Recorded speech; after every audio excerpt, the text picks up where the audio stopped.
Welcome back to SB Nation. Friday marks the semifinals of Olympic men's basketball. The United States has Argentina for the third straight Olympic Games, and on the other side, Spain draws Russia.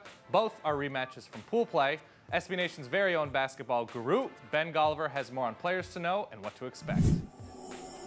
Hey guys, well, we're down to the final four teams in the 2012 London Olympics basketball tournament. There was a wild quarterfinals round with Spain and France nearly coming to blows, with the United States blowing out Australia after some earlier struggles, with Argentina taking care of geographical rival Brazil, and Russia dispatching of Lithuania. We're down to the final four, and this group is really going to be all about revenge and rematch. But you have first on one side with the United States versus Argentina is a rematch of earlier group play game. The United States took care of business there, 126-97 in the fifth and final game of Group A play.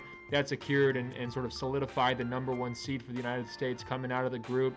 It put Argentina into the third seed, and that game was a little bit testy as well. Carmelo Anthony took a below-the-belt punch from an Argentinian guard. There was a lot of jawing on the court. The United States said it was a cheap shot afterwards. So you've got some storylines heading into that game, but still, it should be a blowout. The United States has gotten a pretty easy run here through the second round of the tournament, the knockout round. Australia was arguably the worst team remaining out of the 8. United States handled them, like I said. And in Argentina, they get a team they've got experience beating not only in that Group A stage, but also in a pre-Olympics exhibition match. United States won there too. So they're going to be looking to knock Argentina off, for the third time in a little bit less than a month. And that way they can qualify for the gold medal game, which will take place on Sunday.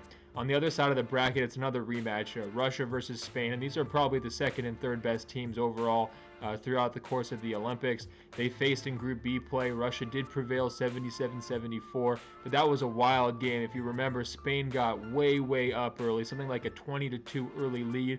Russia came all the way clawing back. Spain had a really long drought there through the middle couple quarters, and they just couldn't keep pace offensively.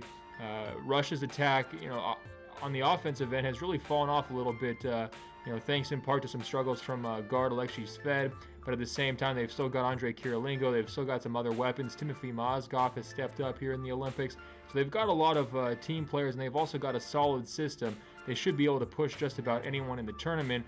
That said, if they get down to Spain again like they did in the group play, you can forget about it. On this kind of a stage, Spain, who's tested on the Olympic stage as well as the World Championship stage, isn't going to let that kind of comeback happen twice.